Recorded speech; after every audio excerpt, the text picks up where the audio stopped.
안녕하세요. 미스터리 나우에 오신 것을 환영합니다. 여러분, 혹시 온라인 게임을 하다가 정말 소름 끼치는 경험을 해보신 적 있나요? 단순한 게임 속 이야기가 아니라 현실에서 벌어진 끔찍한 사건들이요. 오늘 제가 들려드릴 이야기는 바로 게임을 하던 평범한 학생들에게 일어난 충격적인 실화입니다. 이야기 끝에는 정말 상상도 못할 반전이 기다리고 있으니 채널 고정하시고 끝까지 함께 해주세요. 아마 지금쯤이면 포트나이트라는 게임을 모르는 분은 거의 없을 겁니다. 저도 이 게임에 대해 안지는 꽤 됐지만 친구들이 거의 억지로 제게 게임을 깔고 같이 하자고 조르기 전까지는 한 번도 해본 적이 없었어요. 친구들은 4인조로 플레이하는 스쿼드 모드를 하고 싶어 했죠. 제 친구들은 민준, 지훈, 그리고 현우였어요. 그중 민준이는 단연코 우리 중에 게임을 제일 잘했고 사실상 이 스쿼드 모임을 주도한 장본인이었죠. 지훈이가 그 다음으로 잘했고 그리고 현우가 있었습니다. 현우는 정말 과묵한 친구라 위험에 처하거나 도움이 필요할 때만 헤드셋으로 말을 하곤 했어요. 반면에 민준이, 지훈이, 그리고 저는 게임하는 내내 시시껄렁한 농담을 하며 수다를 떨었죠. 두 친구는 헤드셋 너머로 저에게 게임 방법을 설명해 주려고 무던히 애를 썼습니다. 사실 이런 건 별로 중요한 얘기가 아니니 바로 본론으로 넘어가도록 하죠. 게임을 하던 중 갑자기 민준이가 말을 멈췄고 약 10초간의 어색한 정적이 흘렀습니다. 그러다 우리를 이끌고 다른 지점으로 이동하던 민준이가 그 자리에 못 박힌 듯 멈춰섰습니다. 캐릭터는 한동안 미동도 없이 서 있었죠. 지훈이가 짜증 섞인 목소리로 헤드셋을 켜고 민준이에게 움직이라고 소리쳤습니다. 하지만 민준이의 캐릭터는 여전히 그 자리에 서 있었고 민준이는 아무 말도 하지 않았어요. 그런데 화면을 보니 민준이의 마이크는 켜져 있었고 그쪽에서 들려오는 듯한 주변 소음이 희미하게 들려왔습니다. 지훈이, 현우, 그리고 저는 민준이에게 빨리 움직이지 않으면 버리고 갈 거라고 소리쳤죠. 하지만 바로 그 순간 민준이의 마이크에서 정말 고통스러운 귀가 찢어질 듯한 끔찍한 비명 소리가 터져나왔습니다. 그건 마치 마이크에 대고 소리 지르는 게 아니라 방 안 어딘가 먼 곳에서 들려오는 비명 같았어요. 그리고는 쾅 하고 문이 닫히는 소리가 들렸고 남겨진 우리 셋은 무슨 말을 해야 할지 어떻게 해야 할지 몰라 그저 침묵에 잠겼습니다.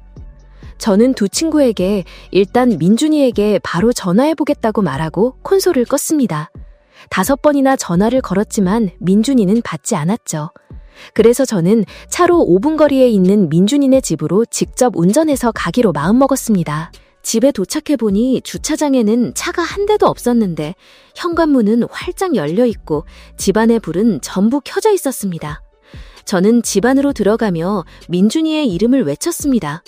그러자 위층 어딘가에서 민준이가 소리쳐 대답했습니다. 저는 목소리가 들리는 곳을 따라 다락방 침실로 올라갔고 거기서 침대 밑에 숨어있는 그를 발견했습니다. 그는 저를 보자마자 숨으라고 말했습니다. 저는 침대 밑에서 나와서 무슨 일이 있었는지 말해달라고 했죠. 그는 자기 방에 누군가 있었다고 했습니다. 그는 한동안 극도로 짧은 문장으로만 말하다가 마침내 진정이 된 후에야 자세한 상황을 설명하기 시작했습니다. 민준이가 우리와 함께 포트나이트를 하고 있을 때 침대 밑에서 무언가 톡톡 건드리는 느낌을 받았다고 합니다. 그는 침대 옆을 덮고 있던 천을 들어 올려 침대 밑을 들여다보았고 웬 낯선 남자가 그 밑에 숨어 있는 걸 봤다는 겁니다. 그 순간 그는 헤드셋을 침대 위로 내동댕이 치고 방구석으로 뒷걸음질 치며 비명을 질렀던 거죠. 그가 말하길 자기가 구석에서 공포에 질려 비명을 지르고 있는 동안 그 남자는 침대 밑에서 스르륵 기어나왔다고 합니다. 그러고는 그대로 침실 문을 걸어나갔고 그게 그 남자의 마지막 모습이었습니다. 그 순간 민준이는 그 남자가 아직 집에 있는지 아닌지 알 수 없어서 경찰에 신고했다고 합니다. 저희는 경찰이 도착했을 때 뭘 어떻게 해야 할지 몰랐죠. 경찰관 2분이 도착했습니다. 남자 경찰관은 집 안으로 들어가 주변을 살폈고 여자 경찰관은 저희와 함께 밖에서 작은 수첩을 손에 들고 민준이가 설명하는 내용을 받아 적었습니다. 그리고 경찰은 그렇게 떠났습니다. 저는 그날 밤 민준이를 안심시키기 위해 그의 집에서 함께 묵었습니다. 저희는 지금도 다 같이 포트나이트를 합니다. 이제는 제 실력도 꽤 늘었죠. 원래 제가 포트나이트를 엄청 좋아하는 건 아니었지만 제 친구들은 오랫동안 이 게임에 빠져 있었거든요. 친구들이 야, 포트나이트 접속해 라고 말할 때마다 저만 소외되는 기분이 들곤 했습니다. 물론 몇 번 해보긴 해서 게임 방식이나 기본적인 건 알고 있었지만 그냥 게임을 잘 못했을 뿐이에요. 그래서 어느 월요일 밤 저는 연습이나 할 겸 혼자 게임에 접속했습니다. 계속해서 반복 플레이를 하다 보니 정말 실력이 꽤 괜찮아지기 시작하더군요. 그 후로는 친구들이 아닌 온라인상의 다른 무작위 플레이어들과 게임을 하기 시작했습니다. 듀오 모드로, 즉 다른 한 명과 팀을 이루어 플레이했죠. 그 사람의 아이디는 로켓보이 16이었나? 아무튼 알파벳 몇 개가 더 붙어있는 그런 식이었습니다. 따로 적어두진 않았어요. 저희는 그 게임에서 졌습니다. 아마 20위쯤 했을 거예요. 게임이 끝난 후 그 사람에게서 개인 메시지가 왔습니다. 제가 정말 잘해서 다음에도 같이 플레이하고 싶다는 내용이었죠. 솔직히 그 판에서 제가 딱히 잘한 것도 없어서 좀 이상하긴 했지만 어쨌든 저는 그와 한 게임 더 하기로 했습니다. 그 사람이 마이크를 겹고 저에게 말을 걸려고 하더군요. 저는 게임용 마이크가 없어서 대답할 수가 없었어요. 그냥 TV 스피커를 통해서 그 사람 목소리를 듣는 게 전부였죠. 말투나 말하는 내용을 들어보니 제가 대답을 안 하니까 점점 짜증을 내는 것 같았어요. 마이크 좀 켜봐 라거나 야 찌질하게 굴지 말고 같은 말을 하는 게 들렸습니다. 그 순간 이 사람이 멋있을 거라는 생각은 완전히 사라졌고 그냥 완전 재수없는 놈이라고 생각했죠. 일단 게임은 끝까지 하고 그 후에는 이 사람이랑 다시는 엮이지 말아야겠다고 다짐했어요. 그는 계속해서 무언가 말했지만 TV와의 거리도 있고 게임 자체의 소음 때문에 대부분은 잘 들리지 않았습니다. 그런데 그때 그 사람이 제 이름을, 그것도 성까지 붙여서 제 전체 이름을 말하는 걸 들었어요. 그 말을 듣자마자 저는 완전 패닉에 빠져서 속으로 생각했죠. 내 프로필 어디에 실명이 나와 있지? 하지만 그럴 리가 없다는 걸 깨달았어요. 그 남자는 마이크로 계속 떠들어댔지만 그 순간부터 저는 아무것도 듣지 않고 있었죠. 저는 콘솔로 달려가서 그냥 전원을 꺼버렸습니다. 그 남자의 목소리가 사라졌다는 사실만으로도 안도의 한숨이 나왔어요. 저는 친구들한테 카톡으로 이 얘기를 했어요. 근데 다들 키키크나 흐흐흐 같은 거나 보내면서 그냥 웃기다고만 생각하는 거예요. 저는 책상 위에 휴대폰을 내려놓았죠. 노트북을 켜고 있는데 휴대폰이 다시 한번 진동했어요. 친구들 중 한 명이겠거니 했는데 모르는 번호였습니다. 내용은 안녕하세요, 제 전체 이름 이거였어요. 저는 바로 누구세요? 라고 답장했죠.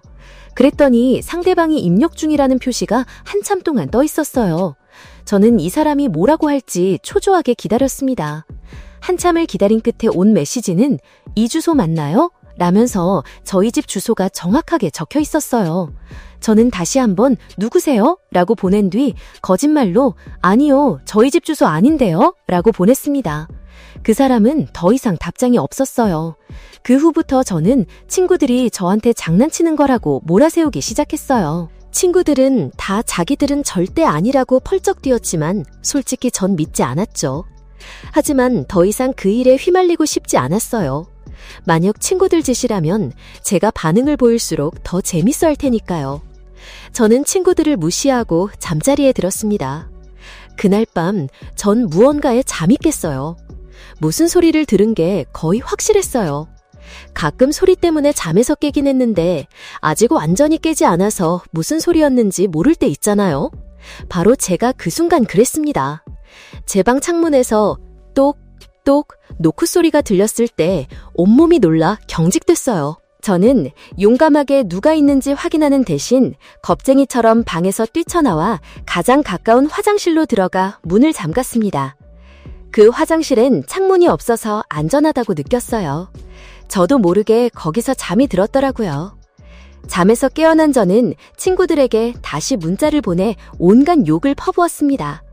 친구들은 재밌어 했지만 나중에 직접 만나서 얘기했을 때 그들은 정말로 자기들이 한 짓이 아니라고 진지하게 말하더군요. 오늘날까지도 저는 그게 친구들의 장난이었는지 아니면 정말로 포트나이트에서 만났던 그 남자가 어떻게 제 정보를 알아내서 저희 집까지 찾아왔던 건지 알 수가 없어요. 제 10살짜리 아들 민준이가 지난 몇 달 동안 하루 종일 그 포트나이트라는 게임만 해대서 정말 미칠 지경이었어요.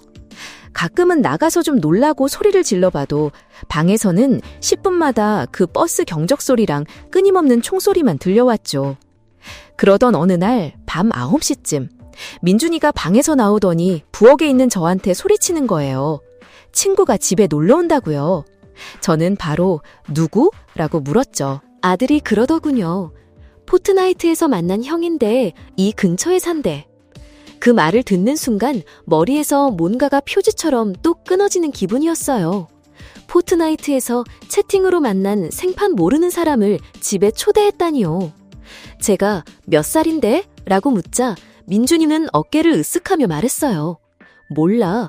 목소리는 좀 아저씨 같던데. 저는 패닉에 빠지기 시작했어요. 10살짜리 아들보다 훨씬 나이가 많은 낯선 남자가 저희 집에 온다니요. 저는 집의 모든 문을 잠그고 현관불을 전부 켰습니다. 민준이에게는 그냥 방에서 게임이나 되속하고 다른 사람이랑은 절대 말하지 말라고 했죠. 저는 창가에서 기다리고 있는데 마침내 차 한 대가 집 앞에 멈춰 섰어요. 헤드라이트가 꺼지고 문이 열리더니 누군가 내려서 저희 집 현관으로 걸어오기 시작했습니다. 불빛 아래로 드러난 그의 모습을 봤을 때 심장이 쿵 하고 바닥으로 떨어지는 것 같았어요. 40대쯤으로 보이는 약간 살집이 있는 중년 남성이 계단을 올라 현관문으로 다가왔죠. 남자는 초인종을 3번 눌렀어요. 저는 무시했죠. 그러자 이번엔 문을 쾅쾅 두드리기 시작하더군요. 그것도 무시했습니다. 남자는 계단을 내려가면서 창문 쪽을 훑어보며 길을 걸어갔어요. 저는 그가 저를 보지 못하게 숨어 있었죠. 당연히 차를 타고 떠날 거라고 생각했는데 그 남자는 저희 집 옆쪽으로 창문에서는 보이지 않는 곳으로 돌아가기 시작했어요. 세상에, 저희 집 뒷문으로 가고 있었던 겁니다. 뒤쪽에서 문을 덜컹거리는 소리가 들렸어요. 그 남자가 문을 열려고 하는 게 분명했죠. 저는 그 자리에 얼어붙은 채 가만히 있었어요. 집으로 들어올 다른 길은 없었으니 포기하고 돌아갈 거라고 믿었죠. 뒷문에서 나던 소음이 멎고 나서 저는 부엌에서 5분 정도 더 기다리다가 상황을 확인해 보기로 마음먹었어요. 혹시나 밖을 엿볼 수 있을까 싶어 집안의 불을 모두 끄고 부엌 블라인드를 아주 조심스럽게 들어올렸습니다.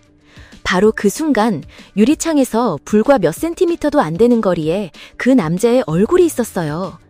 부엌 칸을 들여다보던 그는 이제 시선을 돌려 저를 똑바로 쳐다보고 있었죠.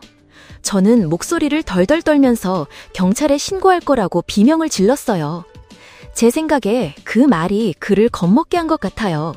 그는 그대로 돌아서서 걸어갔고 저는 그가 자신의 차에 올라타 떠나는 모습을 끝까지 지켜봤습니다. 경찰에 신고하는 대신 저는 곧장 아들 민준이의 방으로 달려가 호되게 야단을 쳤습니다.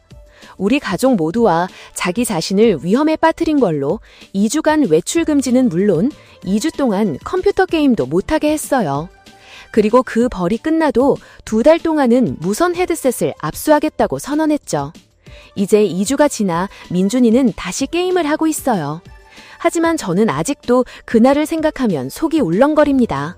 만약 제가 그때 집에 없었다면 대체 무슨 끔찍한 일이 벌어졌을까요? 오늘의 이야기는 여기까지입니다. 온라인에서 만난 낯선이에게 무심코 흘린 정보 하나가 얼마나 끔찍한 결과를 초래할 수 있는지 다시 한번 깨닫게 되는 소름 끼치는 경험이었네요. 오늘 저희 미스터리나우 영상이 흥미로우셨다면 좋아요와 구독 버튼 꼭 눌러주시고요. 친구들에게도 공유 부탁드립니다. 여러분이라면 이런 상황에 처했을 때 어떻게 행동하셨을 것 같나요? 아래 댓글을 통해 여러분의 생각을 자유롭게 나눠주세요. 여러분의 이야기가 저희에게는 큰 힘이 됩니다. 그럼 다음 시간에 더 기묘하고 미스터리한 이야기로 다시 찾아뵙겠습니다. 감사합니다.